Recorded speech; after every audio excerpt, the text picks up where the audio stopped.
Heartwarming. If 10 or 12 show up, that'll be awesome. And Greg's all set, he'll be there.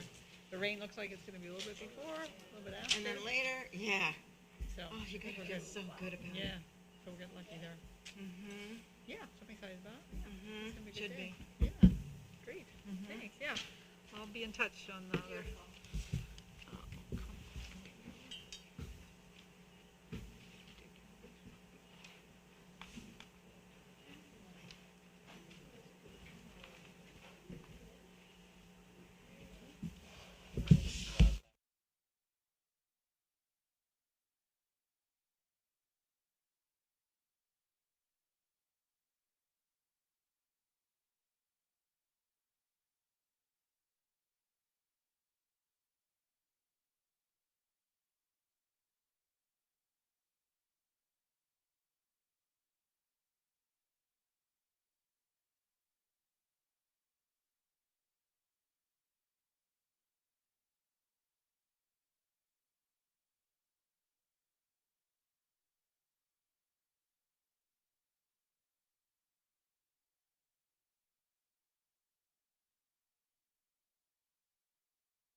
allegiance. I pledge allegiance to the flag of the United States of America and to the republic for which it stands, one nation, under God, indivisible, with liberty and justice for all. Sue, could you call the roll? Sure. Patrick Reynolds, Present? Melissa Sharples, Here. Ellen Snyder, Here. David Bell, Here. Chris Blackstone, Here. Sam Kenny, Here. Jeff Goldnon, Present. Megan Brayback, Present. Celissa Brogel. Here. Okay. Everyone. First correction on the agenda is we actually have minutes from both September and August to approve. So, did everyone get a chance to review the minutes, and are there any questions or edits on those minutes? Okay, hearing none, is there a motion to approve the minutes? I motion to approve the minutes for September and August of 2021. Okay, second? One second. Thank you. Okay. All in favor? Aye. Opposed? Okay, no recusals, all right. All right, so lots of mail here to go through and updates. I'm gonna start, we have 2 pending permits for Shanda Park. The first one is, I thought this was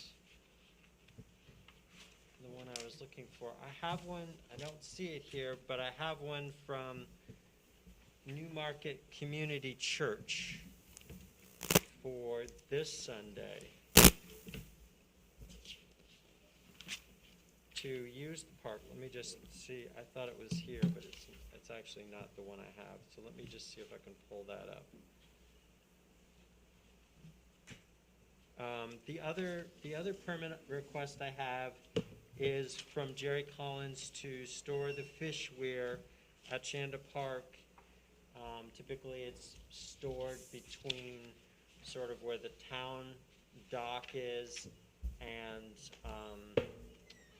I guess sort of where this stone, part of the stone wall area is. It's a grassy area.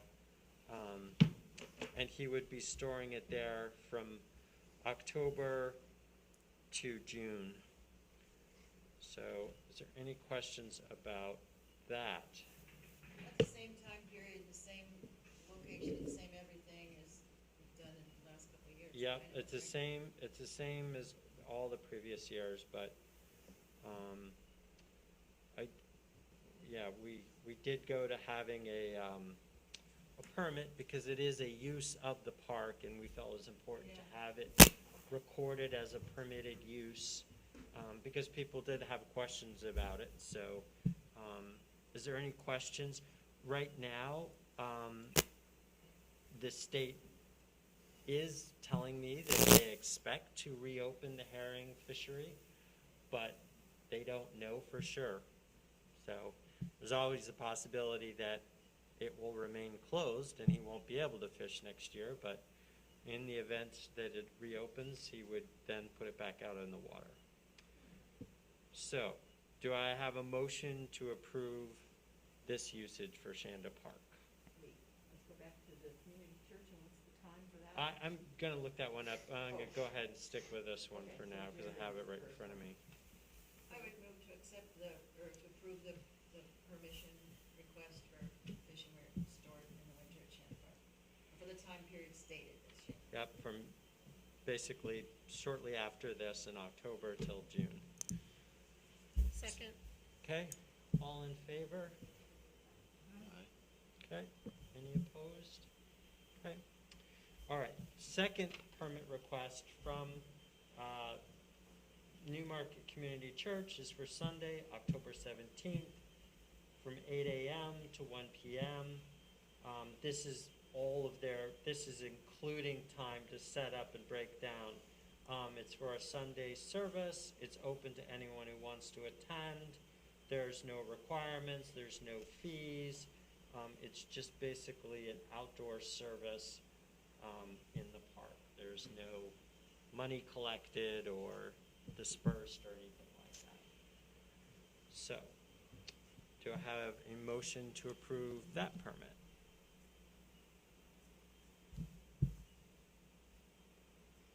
All right, I'll make a motion to approve that permit. Do I have a second? I'll second. Okay. All in favor? Okay. All right, so I will follow up with those two committees. Next, we did hear back from our scholarship recipient. I have all the necessary information. I will go ahead and share this with Ellen so that we can arrange to get that scholarship check cut to the person. They sent us a nice card. So I'm just going to pass this around so people can see the card and make sure, they sent it to us. And it's nice, and it's great that we got a response on that. All right, so next thing I have is we have the annual meeting for the New Hampshire Association of Conservation Commissions. It will be on Saturday, November 6th. This is a virtual meeting,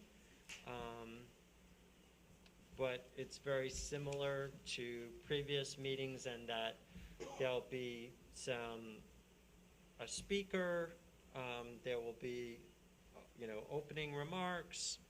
I don't have a full agenda here.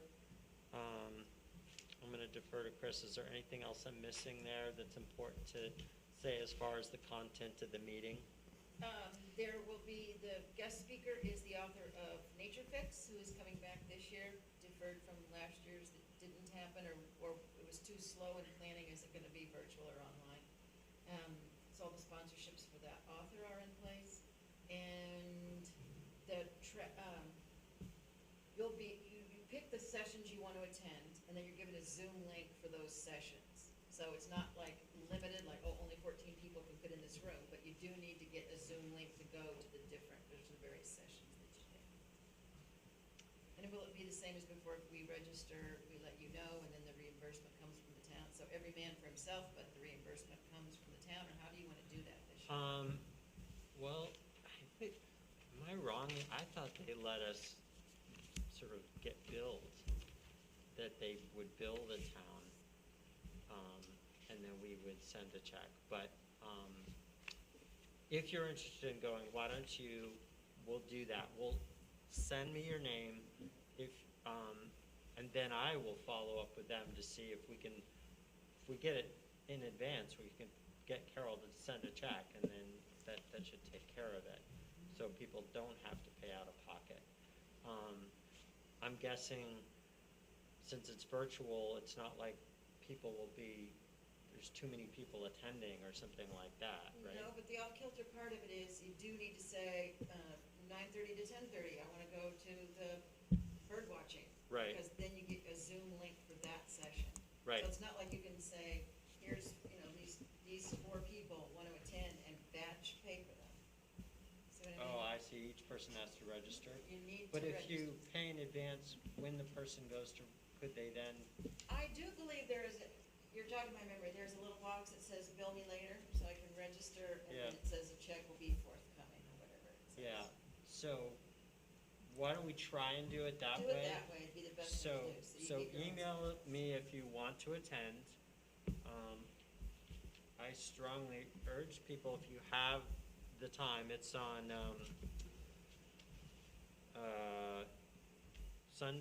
Saturday, November 6th, that you go, because if you really want to learn about all things Conservation Commission, this is the conference to go to. It's all the nuts and bolts stuff that is really helpful to know.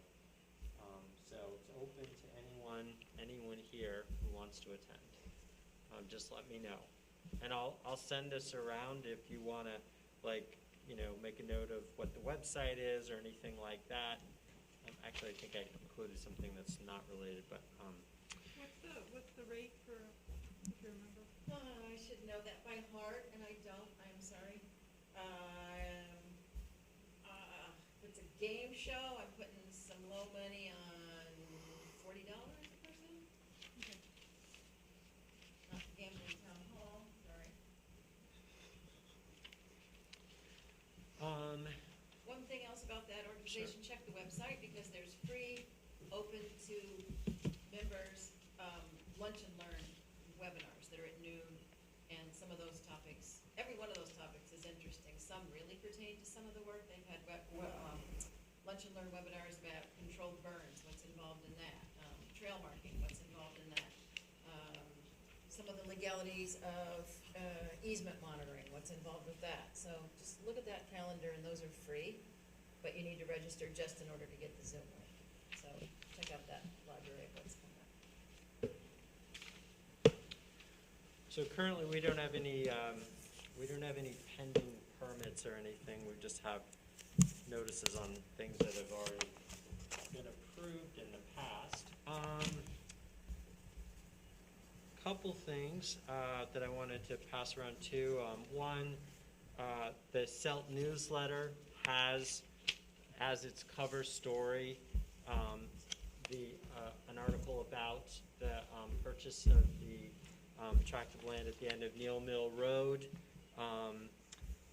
They are still fundraising for that, so if you are interested in contributing towards that purchase of that property, there's information on how you can do that in here, so I'm going to pass it around in case people are interested in that. There's also the annual report, 2020 annual report. So it's a little dated, but it's from the Rockingham County Conservation District. So I'll pass that around in case anyone wants to see their annual report.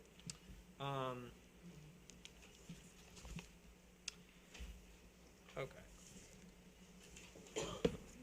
Couple other things that I kind of wanted to get your thoughts on. With the purchase of the property by CELT at Neal Mill Road, I wanted to update people on the parking sign issue. So CELT has submitted to the town several possible parking sign ideas that they're putting out there. What they want to do is make sure and get, the town sign off. So it's going to Steve Fournier, the town manager, and Rick Molaski, and I'm sure they might also conduct or consult the police chief, because they want to make sure if they put parking signage on a public road that they've got, the town sign off. But basically, they're proposing some signs that would indicate for people to park where the current parking is, just indicating this is where you park to access the Pecasset Greenway. And then they also are working to cite their trailhead sign, right? A big sign like we have at some of our locations. And they're also working with the town to get that done. So they are working towards getting both of these things resolved, because I know there's a lot of interest from the town and other people that we have signage out there. So they are making an effort to get that done, and it's moving along. The last part of that is one thing, and this is kind of a question for you, Megan, too, is do you know where the town is on the idea of moving that from a Class 6 road to, I believe it's Class A trail? Is that the designation? I haven't heard any talk about continuing to explore the changing of that road, so. Okay. Well, I was, ask Steve. yeah. Well, I was wondering, and this is an open question to this group, is maybe to push that discussion, should we be looking at just having a formal resolution that we say we are in favor of that, if we are, and we would highly recommend that the town pursue that, because we think that's in the best interest of all the money now that's gone to conserving properties out there for a lot of the reasons we were looking at when we were looking at the development out there. We just think the Class A trail makes more sense. And it would also fit with the other end of the road, which is in Newfields, which has already been moved to a Class A trail, as well as the section of Old Lee Road that is in Newfields that has also been moved to a Class A trail. So we'd be lining up with what sort of already exists out there. So I'd like to hear if there's any discussion or thoughts on that proposal. Is it Class A trail? I believe that's what It's it's a Class called. A trail. Yeah. Yeah. Yes, we should do that. We should, I think, I don't know how far Steve went in researching it, but there was this question of whether the town council can make that designation or whether it has to go to a warrant article. And I don't know if that was ever quite, because we kind of got into that, well, we don't quite need to do it. So Yeah, I Steve thought might that need never- to confirm that, but either way, we could put together a one-page of why it's important, either for the council and or if it goes to a warrant article. Newfields went to a warrant article, but that may just be their structure. I don't think it would be very controversial, since there's no other landowners except Joffrey Barnett and Southeast Land Trust.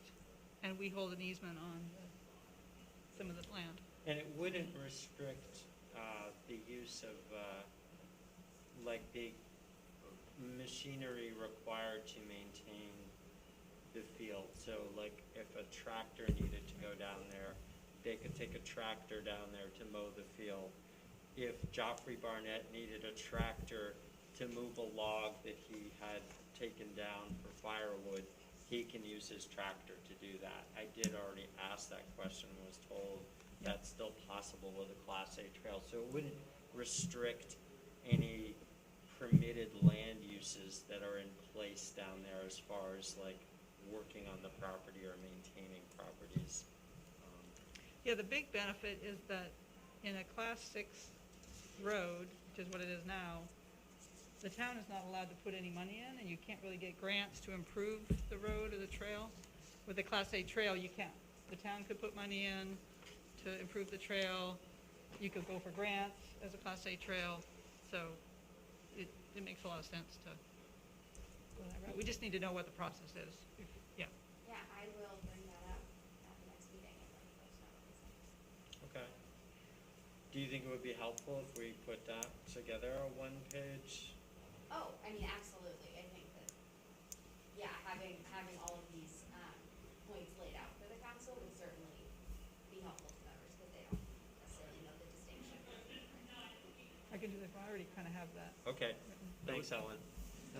I would say that I support that as well, and I can bring it up in part of my Conservation Commission report to the planning board and see if there's any support there That is a good idea. to do this.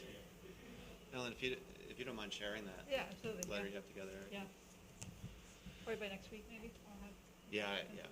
We just met Tuesday. Yeah, I don't so- think, there's no crisis, so we got time. Yeah. Yeah. I just think it will make it easier for the town too, because right now there's sort of that gate there, and there's concern about, sometimes the gate is open, sometimes it's closed, who's responsible for it, et cetera, et cetera. This kind of changes all that, and you just say there's no, the gate can then be locked officially, and it stays locked. I think with its current status, it's not supposed to be Right, locked. can't lock it. So did the landowners out there get a key? Yeah, Yeah, yeah. Yeah, I did notice it's been open several times very Yeah. recently, like this week, I think it was open a couple Yeah. of days. no, okay, great. All right, well, that's all I have. So I think we're ready to go to treasurer report.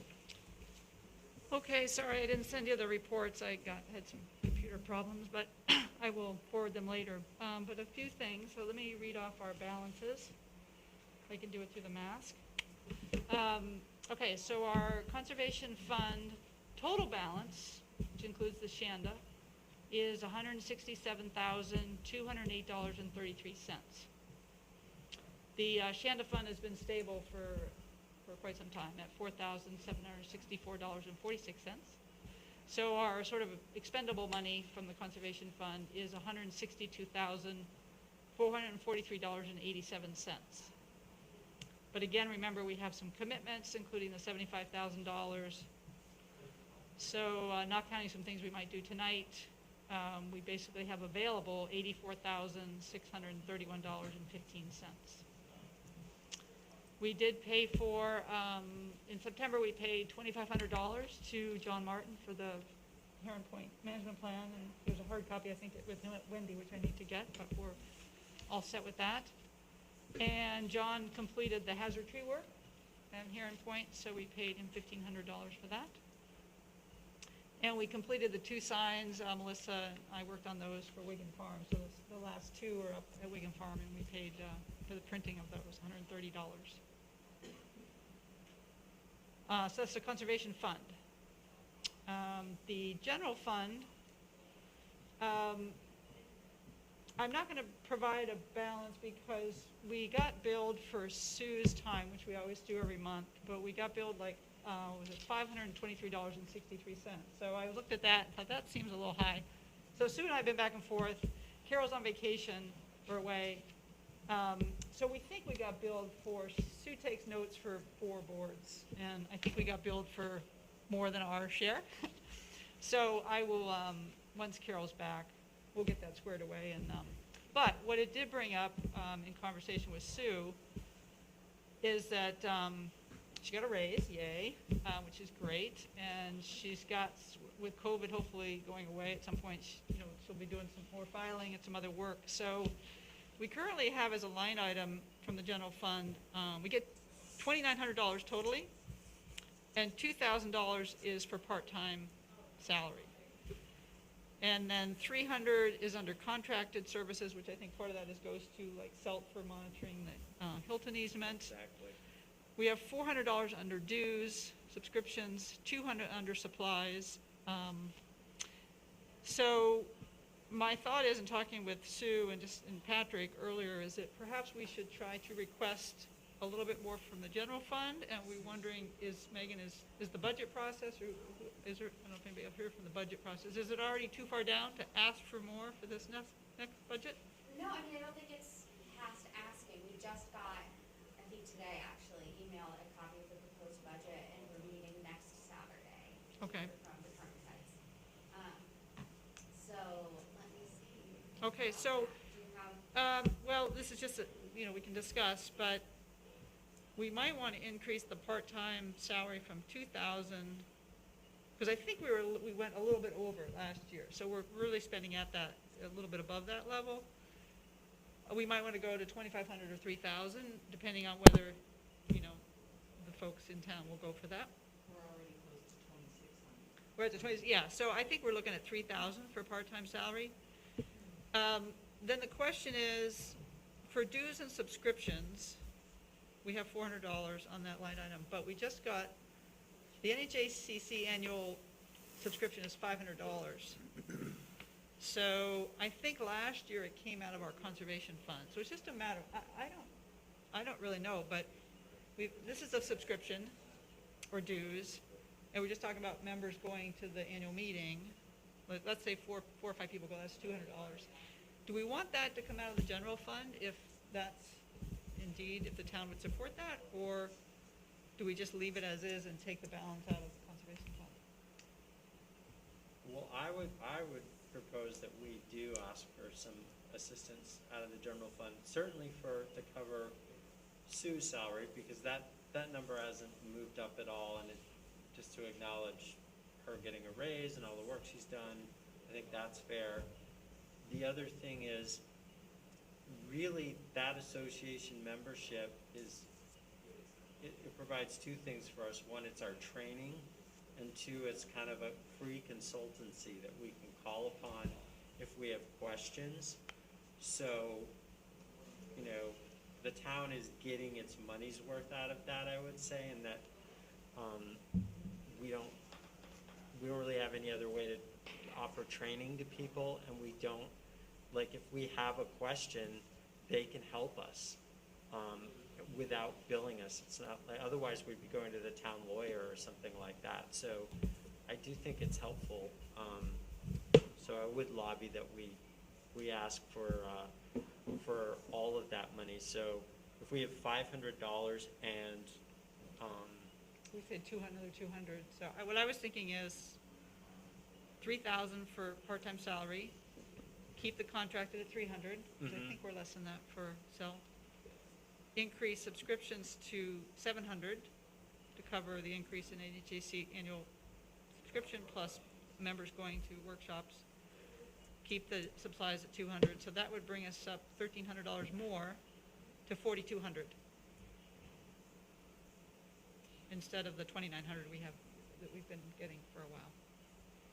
And I think we have to provide those line items at such as that. So I would make a motion, or let's for the discussion. I was thinking about this and probably should have emailed, here's something I wanted to discuss before I just brought it up now, but I was thinking we should see how the group feels about paying something like not more than $10 each to get some kind of thing that indicates we're a conservation commission member. If we're gonna do any other kind of event like we did in October, so that we can be pinpointed as, oh, ask that person over there, they're wearing a vest. Those flimsy ones that are kind of net stuff like highway people have. I also think it could be helpful. There's a lot of regulations about doing easement monitoring and identifying yourself when you're doing an easement walk or whatever it may be. I think it's a safety thing, plus the ease and simplicity of being identified as Newmarket, having them say Newmarket Conservation on the back of them. A few other towns in New Hampshire do it, and I was recently at an event where Claremont, Newport, 4 towns had vests, but the people wore them to this event because it was just fun for them too. And a couple of towns had, I can't think of the right word, I'll say baseball caps, foam domes, but you know, that said that something about themselves on it. And it really struck me like it's professional, but it also helps identify who are you, why are you traipsing around. So I think having that on hand for us, if there's volunteer work again, we could be identified as go-to people, kind of helping steer some of those kind of activities or things that we're doing. I actually have from when I was on the commission prior, I have a hat and a collared shirt like this one, a golf shirt. Yeah, So the it's Newmarket collared shirt Conservation is Commission. really nice. I'd go that part too, but I didn't have the gumption to say it right now. It's like a golf Stop shirt, it. so. Best. How did you guys get those? Do you remember? That was a long time ago. I don't remember. I think the chair treated everybody the night that they went out to dinner at Wentworth or something. That's Don't you right. remember that? Come on. I do remember. Sounds that. really familiar. That should happen again. I think it's the only I way. think so, yeah. I don't recall how. It was a while ago. I think. Chris, do you know how those other towns funded those things? It might be good to. I know a little bit about it, and now you're gonna think I'm being silly, but honestly, Paul Wentworth from Ackworth, bought them for his people, the baseball hats. Yeah. And had them printed, embroidered on purpose. He thought it was something to do, and their town has like hardly any budget.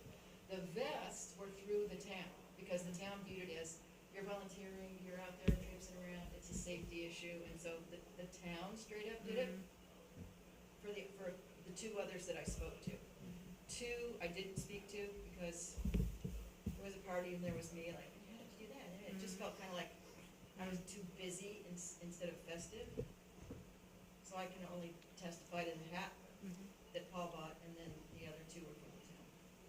Yeah, I really like the looked at Zillow, idea and it wasn't expensive. of it like like even with an orange on the back or something, so that, you know, because you're out in the fall doing this often, it's probably a good idea.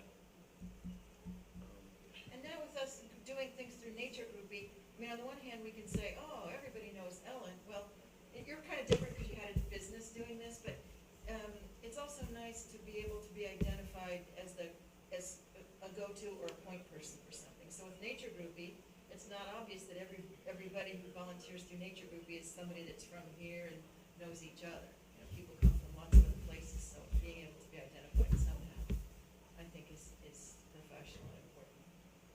Unless you want to fly under the radar and not get all the questions from the people, but I think fundamentally for safety, it's interesting. My thought would be, it's a little tight to request that this year through the general fund, and I think we still need to figure out if that should really come out of the conservation fund, which is not tax dollars, whereas the general fund is, and just to, check with the town to see if, they'd be happy to pay for it, the town decision makers. So do you think we should research that a little bit more and not ask for that money yet, or? Yeah, I kind of agree with you. We might not want to ask for that money just yet, but I actually like the idea of researching it and finding out, if you would reach out to them, because I'd like to see people having something like that to wear when they're doing an easement monitoring. I do think that's a good example of people out in the public, and it would be nice to be identified. Sure, I can look at a couple places like Easy Imprint and Zillow and a few places to see what the prices are. Additionally, I'll contact the people that I know had them. Yeah. And see how did they get those. You talking Yeah. safety vests? Like orange vests? For fall use? Not polar fleece fuzzy vests, which would be nice, but no, these were like truly like, they're flimsy net stuff. Yeah, in the like back, safety vests. Safety vests, yeah. Yeah. Because we order them for work, and they have, the company name on the back. Yeah. Yeah, that's what I'm thinking. It would say something like Newmarket Conservation Commission on the back, and maybe a label on the front or something, and that way when you go out to do easement monitoring, you're identified. Like you said, that's a good thing. Or in the public if you were doing an event. Well, I'll do that. I'll ask from the people that I know, and I can also put a little bulletin out through that organization and say who else has logoed or named stuff that they wear or use or have on hand. This is conservation work. I could send you a contact where we get ours. Oh, that'd be wonderful. Thank you. Yeah, we order them a few times a year. Thank you. Thank you, Chris. Sure. So I do have a couple motions we have to do, but do we want to wrap up the general fund request? Or do we just, can you take that forward, or who would take that forward? I think if Megan could take it up for us, but we'd want to get her those exact I can email you the line items. exact Yeah. stuff. And we can do a Okay. motion so that we Yeah, can say document that it? we, documented it, and also it's official that we're asking for it. Yeah, okay. So I can make a motion that we increase our overall request to the town for the general fund, increase it from 2,900 to 4,200, with an increase from 2,000 to 3,000 for part-time salary, and an increase in some subscriptions from 400 to 700. I'll second that motion. All in favor? All right? Aye. Okay. Great, that would be nice. Okay, so a couple things we need to vote on this, paying this NHACC membership dues, right? We haven't voted on it for this year. Right. Right, so we need a motion to pay the annual NHACC dues of $500. And let's not say what account, I'll have to work with Carol on how we're gonna pay for that this year. But if we just approve it, then I can. Okay. So I can make that motion. Second. All in favor? Aye.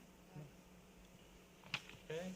And the other one is, Sue needs to buy supplies, paper, ink, various things that apparently she's been doing herself for a long time, which we could have been providing her. So we want to provide her some money. We have $200 in the supply budget. So we wanted to, this month, approve giving Sue $100 for supplies. And I'd like to make that motion. I'll second that. Second that motion. All in favor? Aye? I think I won. You like that. Yeah. Great, all right, Sue, you're all set to buy ink. Let's see if that's all the budget stuff I have. Any other budget? We already approved the scholarship, so that's set, but I just need to have Carol pay her then. Yep, Yeah, so if I could get that, yeah, if we get Wherever that that, went, that once card it went. comes back. Yeah. Okay. That's it. Here Any it other? is. Yeah. Great, thank you. That's address and everything. All right, I think that's it for Jack. All right. Shall we start with the Riverfront Committee? Yeah, I'm trying to remember. I think our last meeting date was September 9th. We've really done pretty much nothing since then. There is a meeting on Monday, the 18th, down at the park.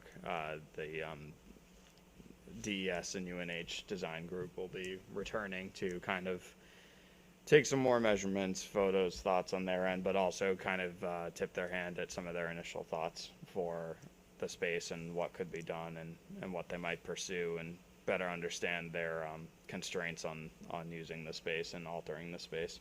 So looking forward to Monday morning and getting a little bit more exposure with that, but there really hasn't been much action until we kind of get a little bit more input from what they're thinking. Maybe not action, but publicity. It's been Yeah, nicely no, I mentioned saw in that. a few different newsletters that I get. I forward one to Patrick and whatnot, so. Yeah, it's a really interesting program, and if I haven't credited it yet, I don't think I did in the last meeting. Dale Pike, I think, was the one who kind of had the idea to pursue this in concurrence with some of the other avenues we were looking at, and so a special shout out to Dale for kind of pushing that angle because it kept our foot in the door and got the town a pretty exciting opportunity. What time on Monday?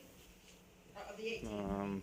9:30. It's 9 or 9:30. I'm kind of blanking out right now. But it's the 18th. It is the 18th. Okay. Yeah, Monday the 18th. Thank you. Not in my calendar. Shame on me. Okay. Town council?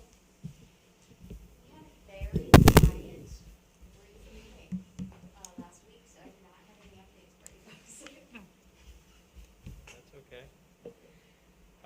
Planning board? The one thing I could say, I guess, is two things, I guess. First of all, we're supposed to have a joint meeting coming up in early November with the town council. We'll see where that goes. I haven't been to one of those before. It's not really an agenda set that I know of at our end, so should be interesting. And the mixed-use development on 108 that I had kind of mentioned briefly last meeting did pass this Tuesday evening.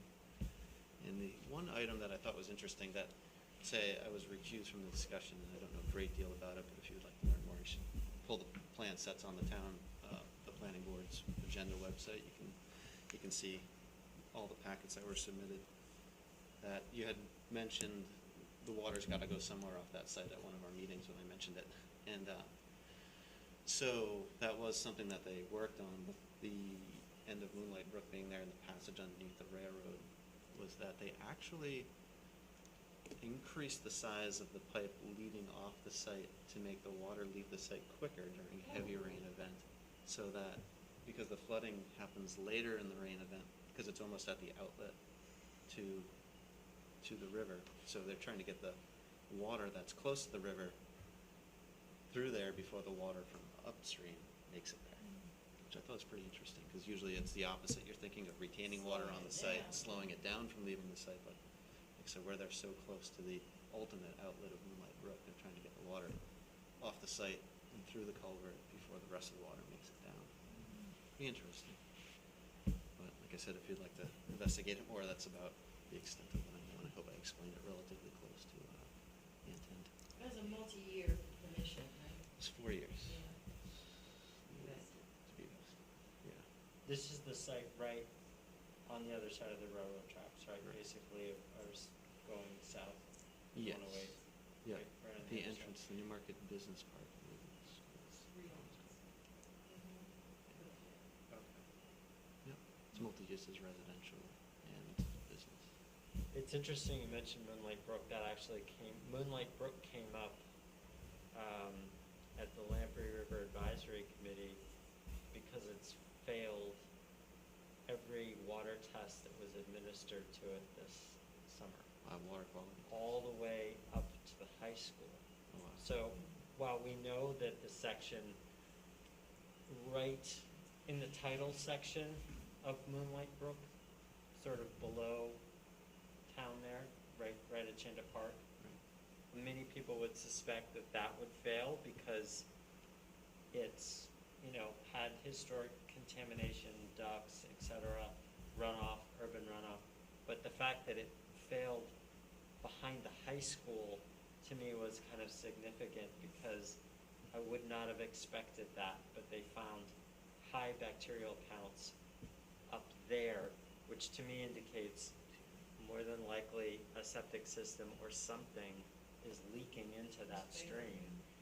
So they actually were saying they were gonna put the town on notice about that because I think they're gonna be reporting that to DHS. This is kind of a fail on the town. The town is supposed to. So beyond us doing a research on any grants that could be available to help mitigate it, it sounds like a much bigger deal than some kind I of. think they need to, they would need to, I think the big thing would be to find the source, right? They need to do more work to pinpoint the source, and I think the town might have to take that up, but I don't know for sure, but I will follow up. There wasn't like a direct, they just said they would report it to DES, and that was as far as they would go. Are most of the homes that are near that on town sewer? I don't really, Like up that's into why I think Dorado it is would town, be right? Yeah. good for the town to look into it, to find out. I don't think you get to septic until you get out to Hersey. Yeah, so. I think one of the sewer mains actually from my neighborhood goes through the woods to the elementary. Oh, jeez. Yeah. Yeah. I don't want to claim that in open forum. I've only seen a map once, and it Yeah. was like 8 years ago. So. All right, But, well, I didn't mean to sidetrack, but I did hear that come up, so. Okay, Yeah, that's all I have for the time.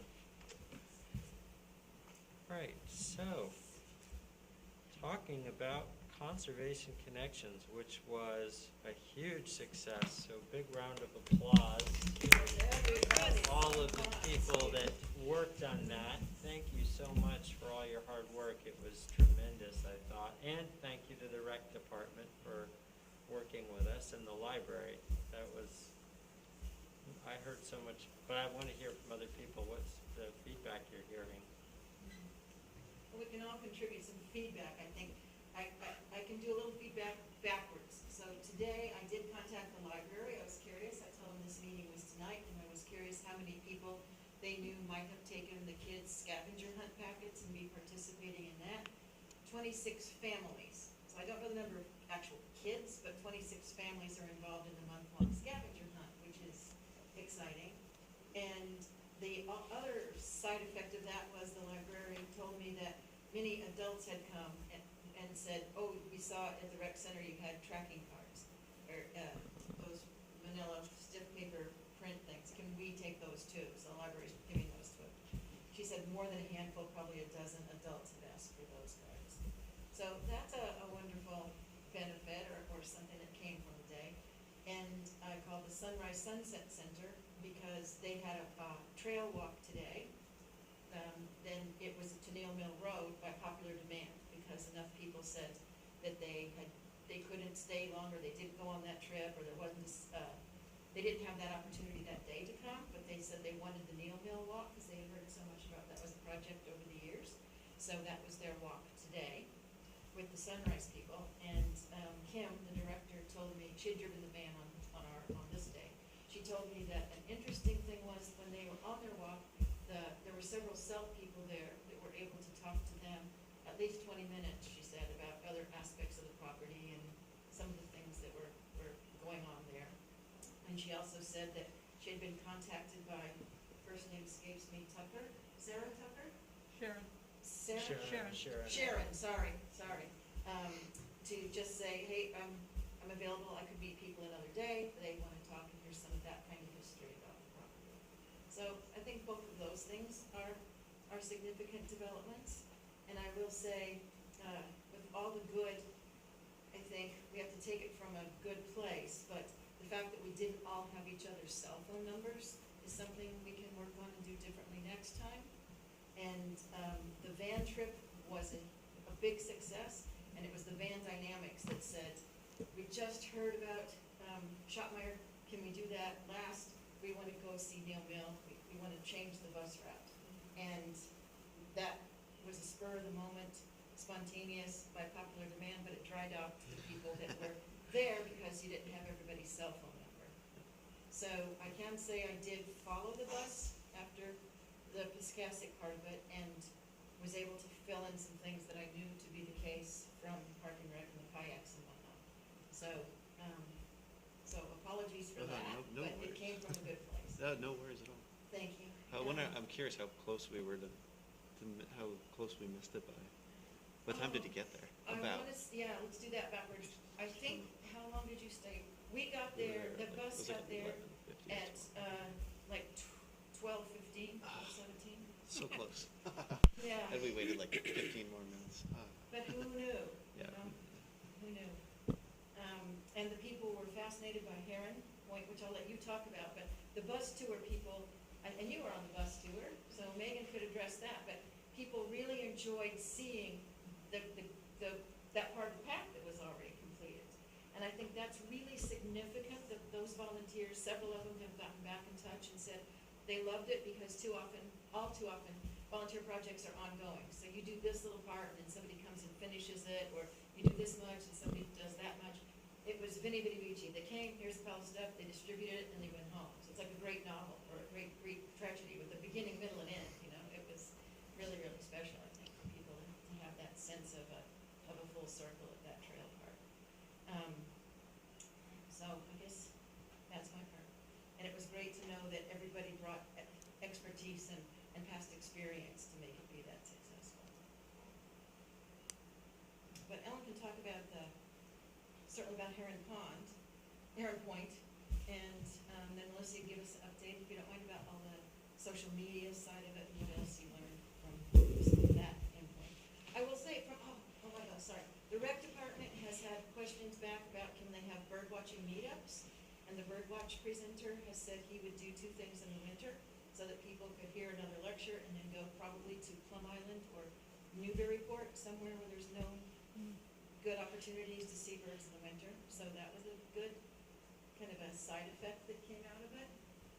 And it's beneficial for the rec department to think that there's a program that they can sponsor and carry on more about nature and the outdoors and conservation.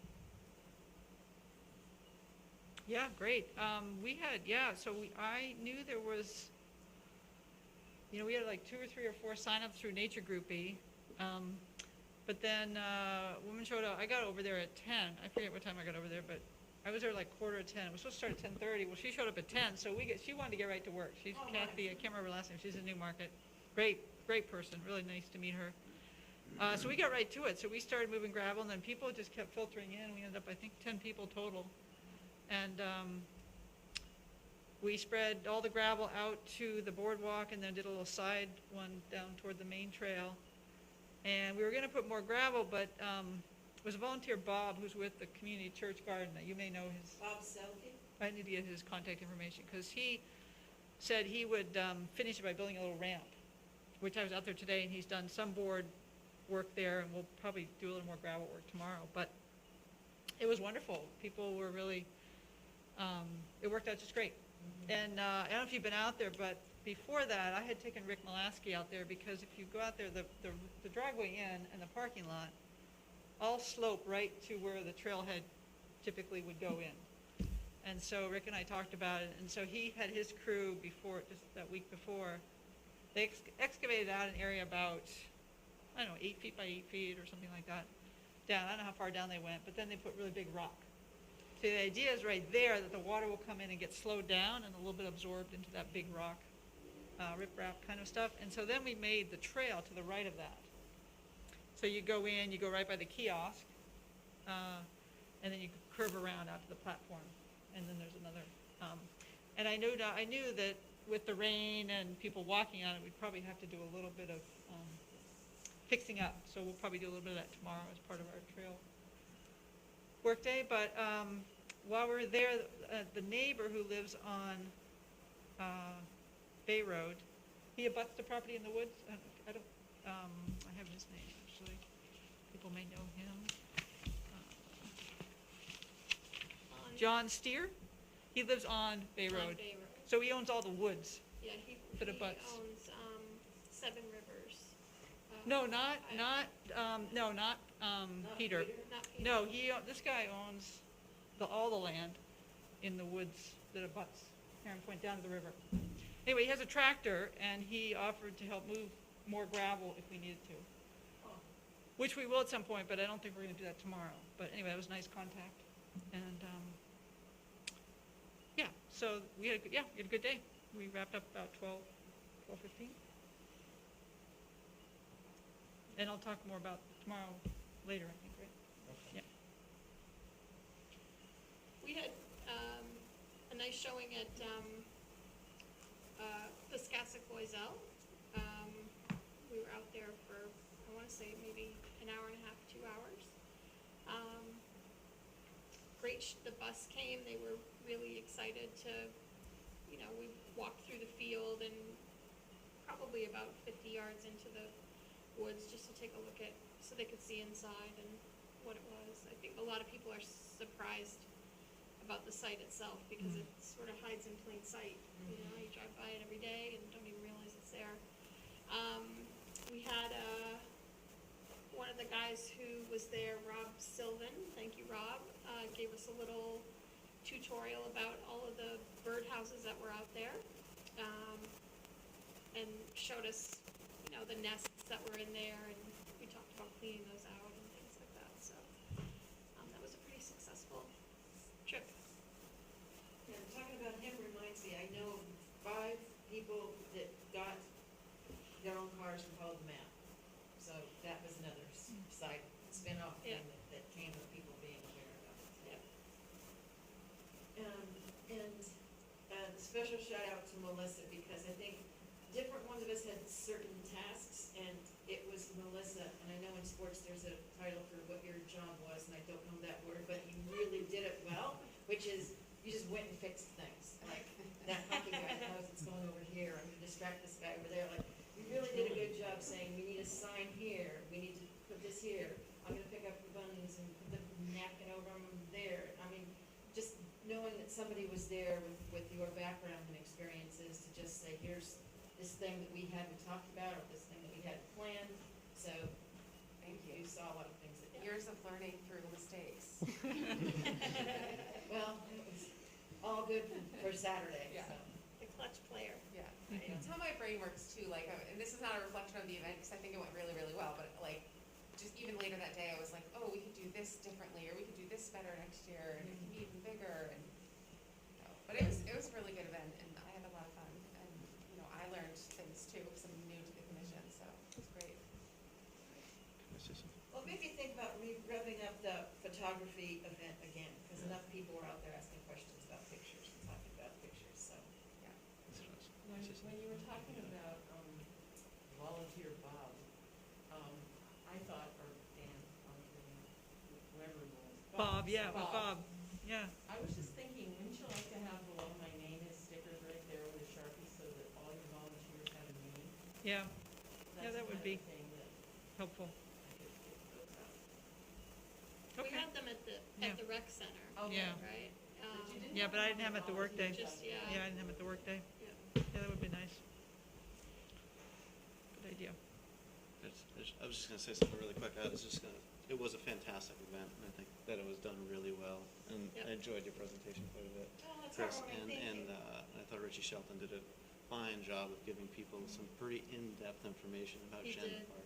Mhm. And in no harm on my end by spending an hour at the beautiful park, relaxing. Yeah, and beautiful weather. I forgot how nice, just so people in town that might be watching or something, that just the upper end of that park and the garden and the seating area, it's actually a really pleasant spot to just sit and Yeah. relax. And Yeah, yeah. Richie did a great job.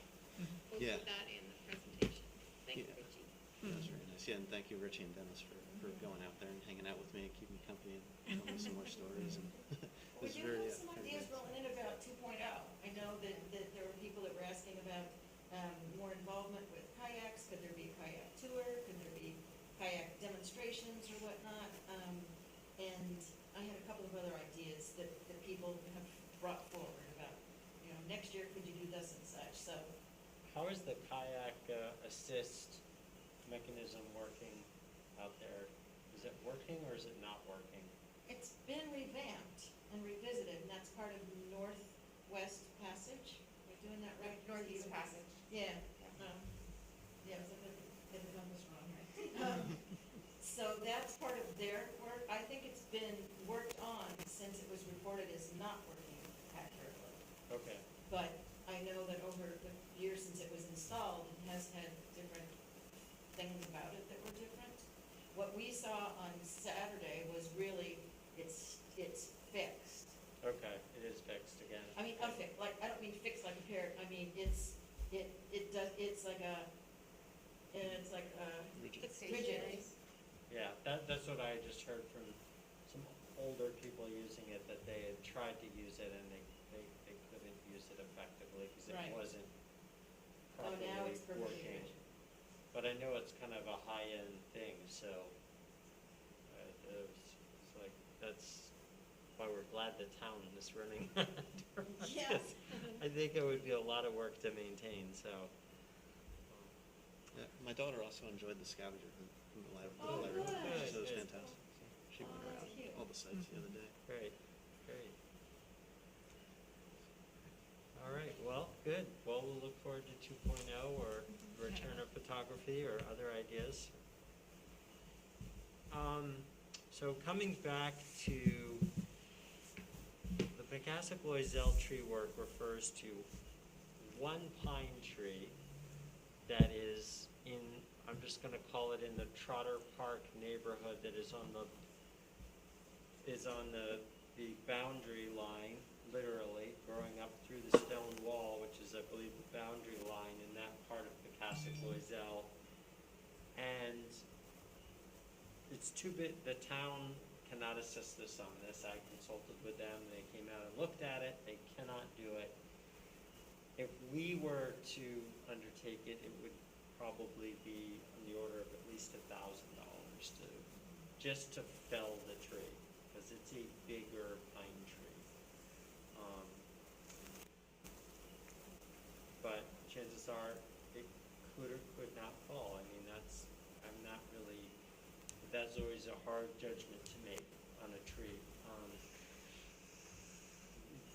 I believe the abutting person feels very comfortable taking this tree down, but the question of liability is still kind of open-ended, so I don't have an answer on that. That's where that stands, but yeah, we're not gonna get it for free. If we wanted to take it down ourselves, we would be paying the regular price. Is the tree dead? What's that? Is the tree dead? It's not dead, but it is significantly, at the base, you can see it is well termited in. I mean, it's one of those ones where you can reach pretty far in, right at the base of the tree. So, it wouldn't take much for it to be pushed over. But again, I'm not an expert, I'm not a tree surgeon, so Is it close to his house, or is it just in the yard? it's close to a shed. How Like much if are it sheds? fell, it could possibly fall in that shed. But is it leaning or something, or is it just? Not leaning, just rotted. It's a shame to have to take down a perfectly healthy tree because somebody's worried, but Yeah. is there a way to have an advice from the county forester?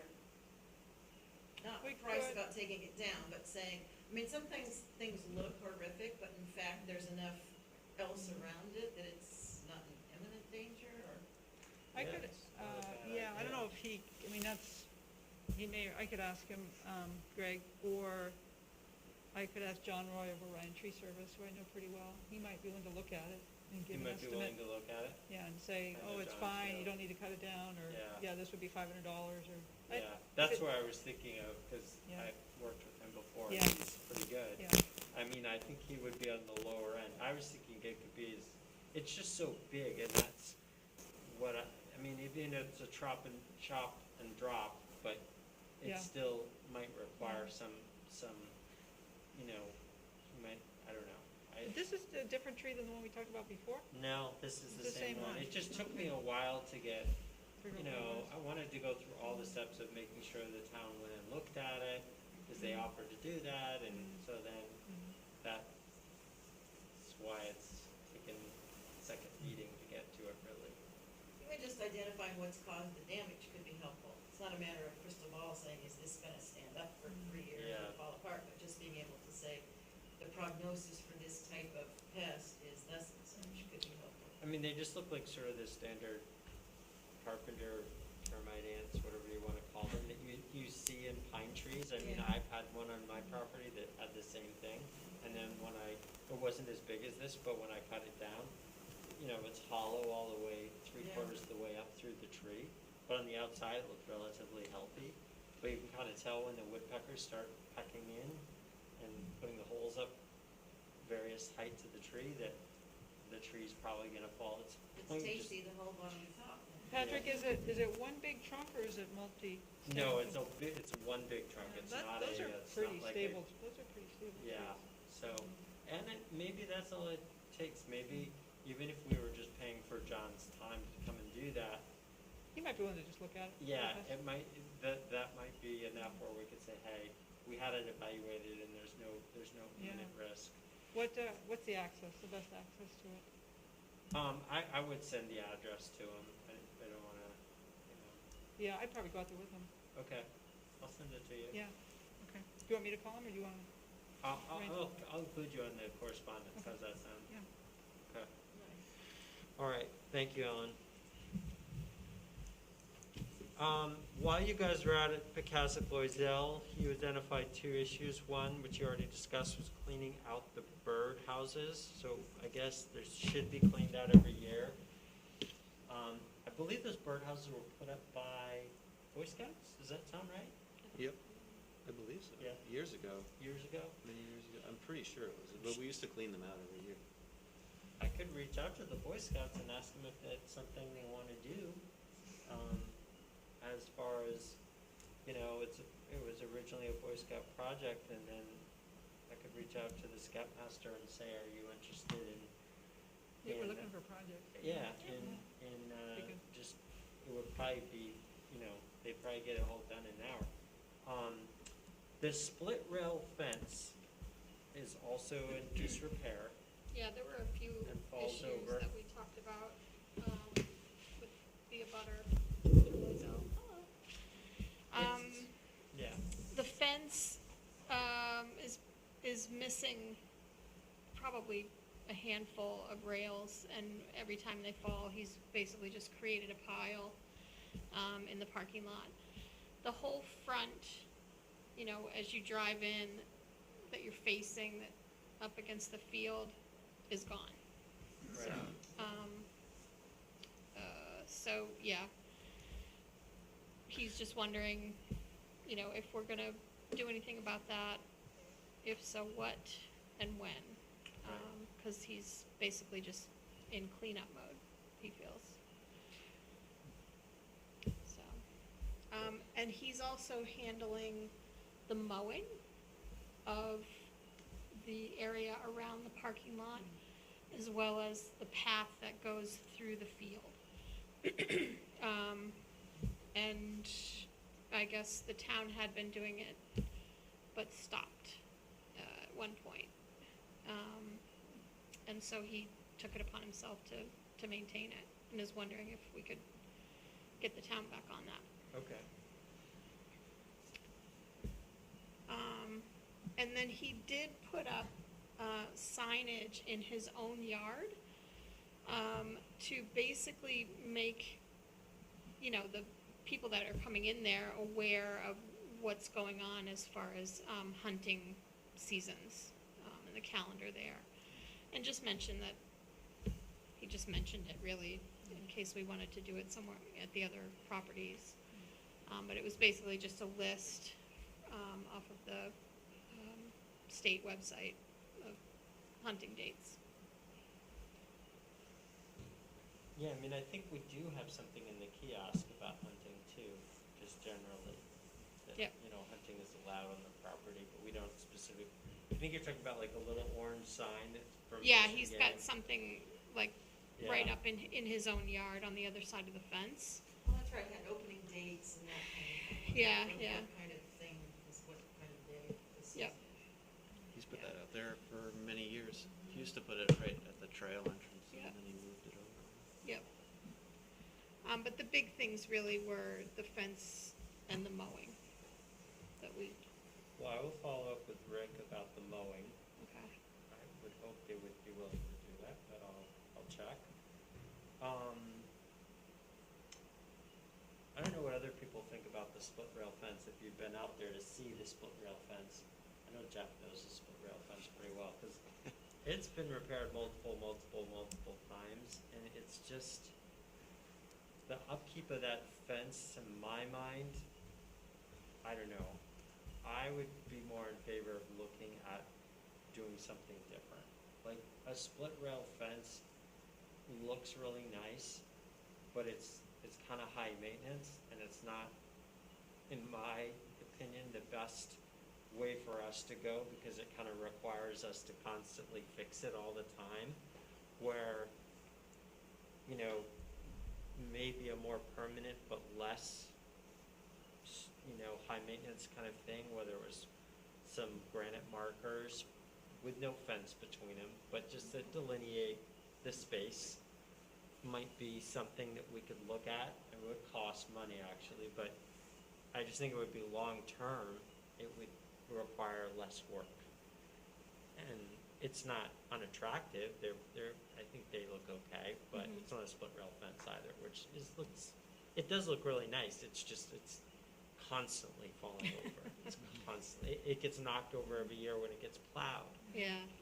and it's, There's a company in Maine that makes really nice cedar posts, which last a really long time. And you can get like, I think 6-inch, 5-inch DBH, and like 8 feet. So you can do the same thing with cedar posts rather than granite posts. Just another option. be a little bit cheaper probably. Cheaper, I think it would look Yeah, more like consistent. consistent with the fence from before. I think that looks a little nicer than granite posts. Yeah. A little more rustic. But they would last a really long time, and if you put a little gravel in the base of the hole, then they would last a really long time. Okay. It would look nicer than pressure treated or something. Yep. And they're frustrated. And I think you can I've gotten them from my garden, but you might be able to get them delivered or go, yeah, maybe it's not. Do you have a contact for that Yeah, I company? can look it up, yeah. They're from Maine, they're posted from Maine. so Yeah, it's because local. ideally it would be great if we could get it installed too, Yeah, but if not, we might be able to again ask, yeah. Public Works if they would be willing to install Yeah. for us, but I like the idea of just something with gaps too, because then it also solves the issue of the Yeah. snow plowing. Yeah. Snow just goes through. And we could still post things, like you said, if we are gonna, you know, we have that notice from Fish and Game and Yep. post it on one of those posts. Because I do think that's helpful to remind people Yeah. about the shooting in there. It can happen, it doesn't happen very often, but it does. Yeah. One thing I'll say that we discussed in the past was this, not saying you need a split rail necessarily, but was the idea that they're close enough together that you can't get a car through. And it like delineates the parking and keeps you from getting onto other people's property that's right there, because it's a narrow strip to get back there to the property, and then to keep people from going out to the field. And that at the end where there's no fence, I don't know if everyone is familiar with the fact that that was a movable post that had like wings on it. It just sat on the top of the ground so they could get out there when they hay the field. So that you could drive straight out into the field, but you'd stop and remove those rails and move that post out of the way and then drive out to the field to hay it. So I would just consider, if the posts are close enough together, a car can't get through, and then there's some method to remove the posts. Like maybe there's a PVC pipe on the ground or something to drop the post into that can just be lifted out when they go to hay at the end of the parking area. We may not even need that, the end part. We always put it there to keep just like someone from just driving out Driving there through, whenever yeah. they feel like it, you know. So there was like a gap for the trail, right? And then there was Yeah. like a post that connected to a movable post that was in between like the trail edge and the corner post closest to Mr. Loisel's property. So that piece was removable. Should we just go look easily. at it sometime and take some measurements and Yeah. see what we might need? I'm not saying you have to keep them close enough to wanna keep the have cars out. Right. If they're relatively close, you'd probably discourage people, but Yeah. I think that was mean, kind of the part of it. My feeling is that I don't think there'd be a huge risk of people driving out there, but if someone did, that property, unlike our other properties, has houses right there. Right. Someone's gonna notice pretty quickly, I think, if you did something like that. Yeah. But I don't know, doesn't feel like there's a high risk of it either. I'd never underestimate. I know. I think people You know like the rest to, of the phrase? people tend to do it more when they think nobody's looking.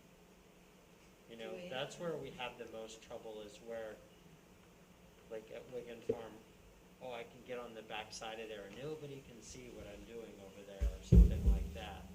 Whereas there, kind of in someone's backyard, Yeah. they're gonna see ya, and you might just get caught. But I might be wrong.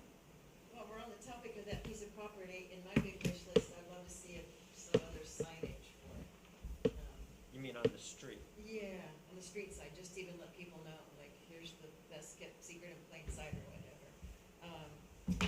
I know the Shopmeyer sign is gorgeous, and the Audubon sign, I mean, there's a few types of ways to do it, but even if that one, which is flush to the street, were this way more like a street sign, and you could see it from both sides, like a double-sided one, that could be more helpful than the way it's parallel to the street. I mean, something else seems to be oomphier, but I know Megan's husband jogs there, and I was surprised, like, how'd you even find it?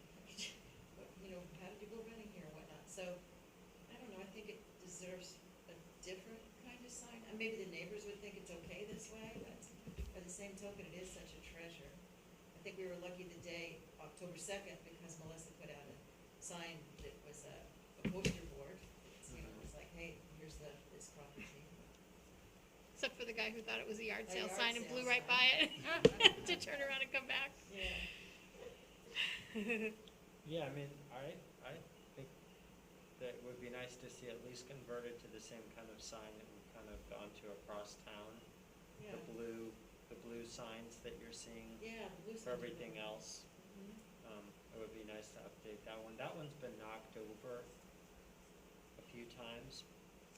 I wanna say by trucks. I would imagine the plows. I think sometimes Yeah. the plows, the trucks, I think fuel delivery trucks have made the mistake of going in there thinking that was the driveway, and they just knocked the sign over once at least, we had that, or they were backing out afterwards. It is tricky there because of the neighbors, so we have to be careful, but it's worth looking into. Yeah, it is worth looking into, because it's also kind of odd that you drive by and think, oh, I know where it is, and then you realize like, oh no, that's the Audubon sanctuary. Like, where is this thing? It's close to the Audubon, where is it? And I think there's a lot of U-turning and people second guessing themselves and whatnot, so. Something could be helpful. Yeah, no, it could use an upgrade. I purchased the Shopmeyer Park sign personally, like, and went through the whole thing with Timberline Designs, I believe, in Rye or Hampton. I could pass along that information if someone. Yeah. Well, it looks like the other signs that you see around town. It's That's the- what I like about it. It's like there's Yeah, some the standard. Consistency, yeah. Because one of the Heron Point signs was replaced, right? So not the outer one on Bay Road, but the inner one is the new sign. Is that The one, right? the one on Bay Road was a new one back. Right. It's the blue two-sided. It is the blue? Okay. I couldn't remember. That's why we did the Shopmeyer Park one the way we did. It kind of matched other ones. Right. We're Well, going- Mike Hoffman kind of spearheaded going to Exactly. those new signs. Yeah. Yeah. The brass beauties? Just that color and that design Oh, and okay, that those, font. I thought you meant the big brass ones, Those Damn. two, but it was just an offshoot of that, yeah. Okay, so we dealt with the parking, we dealt with the permit. Oh, and now Ellen's got some stuff on Heron Point. Oh, yeah, so, yeah, we have another work day tomorrow. We've got about 15 people signed up. Wow. Awesome, through That's Nature Grouping. amazing. It's Saturday, right? Yeah, yeah, sorry, this is Thursday. Saturday, September 16th. Looks like the rain's gonna be a little bit maybe in the morning, early, and then later, so I think we're gonna have a pretty good weather day. Greg DeSantos will be there to help us lead the trail work, so we'll do a little training with him. We're gonna start at 8:30, so if anybody else wants to come, welcome. If people are we're gonna be there till 3:30, hopefully if the weather holds, so if people are coming all day, bring lunch and your own snacks and all that kind of stuff, and your own gloves. But we're going to, we'll probably start with, looking at the accessible trail again to make sure it's okay, or what we might need to do to fix it up out to the boardwalk. And then we're gonna go down to the far new trail, the new loop that's partly there, kind of a rogue trail, but we're gonna create the actual loop and close off some trails out there. And Greg wants to do some stonework and maybe make a bench up on the high point with stone that's out there. So some people will get to work with him on the stonework once we start clearing the trail. So we'll probably, it depends on how fast we go, if we can also work on opening up some of the other trails we've talked about. And the Eagle Scout, or the Scout, Amy Benson, she has SATs in the morning, but hopes to get there at noon. So hopefully she'll get to learn some trail stuff, and then she can return at some point for her Eagle Scout to help open up another one of those couple sets of trails. And she's, I think, hoping to make a couple benches for the existing point, the main point that looks out on the river. So I think that's everything for Saturday. Is anybody else planning to join us? So I know if people are I gonna. may be able to. Yeah, okay. Yeah, I mean, we got a great. Should we bring tools or anything? Or is I'm gonna have most of the tools. People are always welcome to bring their own, but I'll have most everything we need, just work gloves and your own refreshments. I posted the link in the Facebook group today, so Great. maybe that'll get you a couple some more more, yeah. signups. Yeah, thanks, Come that on. sounds great. Yeah. And then we already covered the budget stuff, but we have Wigan Farm. Oh, yeah, I just wanted to, I mentioned already the final two signs were put up that Melissa helped develop. And I talked to Rick Malasky. If you remember on the mowing, which they started to do, although it looked like they stopped, so I'm not quite sure why they didn't keep mowing. But remember, we wanted to leave a little bit, that finger that comes up where they sled, that's always supposed to have been left unmowed. So I went out there and flagged the whole thing. Oh, And sent the map to Rick, who supposedly provided it to the mower. So, but has anybody been out there I lately? was out there probably end of last week, Did they, and there was a path mowed all the way around Right. and down the hill and everything, but it but, wasn't. yeah, so I'm not completely sure what mowed. happened, why they stopped, because the weather's been perfect, so I'm gonna ask well, Rick. you mean as far as mowing the whole field? Yeah, Because they're probably anxious because what happened a couple of years ago was we did mow it in about mid-October, and then people came back to us and said there were still butterflies Oh, out there. yeah. they might have seen So some. we keep pushing, we actually, I think our last communication with Rick, we might have said, can you even put it off to like the first week of November? Okay. Because we were just unsure about, it feels, and this week has been a great I example, know, right? it's getting It's later like, and later. what is the weather? And Yeah. everything feels like it's pushed further back, and he said, hey, that's not a problem, so Okay. he I may think be we did that thinking, last year. yeah. I Maybe think- the operator saw a monarch butterfly and then decided to stop. I saw a so. monarch today at work. Yeah, I was so It's really crazy, so, surprised, okay, yeah. but anyway, it's all flagged, it's all ready to go whenever they do the mowing. I mean, they do the path on a regular basis, Yeah. so that could have been, he was just out there doing the path, just as a regular. No, he thing. mowed he was mowing the field, Oh, starting He to mow was the field. mowing the field, He was too. starting, but he must. Maybe he ran out yeah. of time, I don't know. Yeah. But anyway, yeah, so that's, Okay. it's great that the town does that. It's really beneficial. And this, one last thing, and then I think we're good.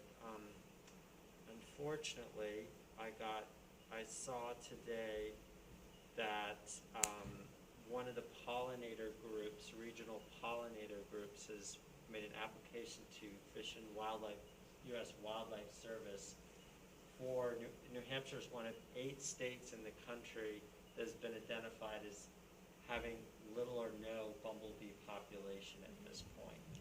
So it just reinforces, we've talked about pollinator work quite a bit here. I actually went out to my garden today and found a bumblebee and took a photo of it just to reassure myself, because I see them in my garden all the time. But I just want to put that out to people. If you can set aside part of your yard for pollinators, we're getting there, folks. We need to do this. It's really important. I mean, I just can't stress it enough. If we don't create the habitat in our yards, that's where we're gonna lose these species, and that's pretty clear as to what's happening. So just a push. You can plant some beautiful wildflowers. You don't need to put any pesticides or herbicides or fertilizer or anything. They will grow on their own. They'll come back, and you will give a place for the pollinators. So I'll just wanna share information again on the Facebook group for Pollinator Pathways that has, started planning different areas for pollination in southern New Hampshire. Yeah.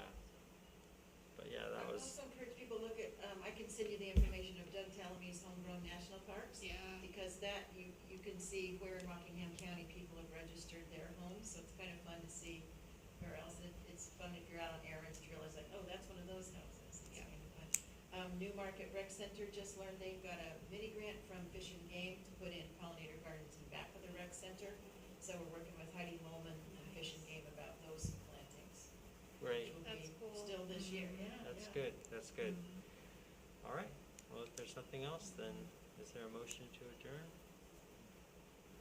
Sure, motion to adjourn. Okay. All in favor? Oh, I'll second it. I'll second. All in favor?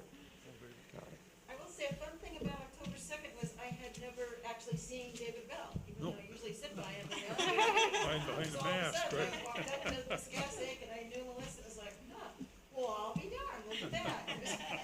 The man who's usually to my left, so there was other benefits to that day.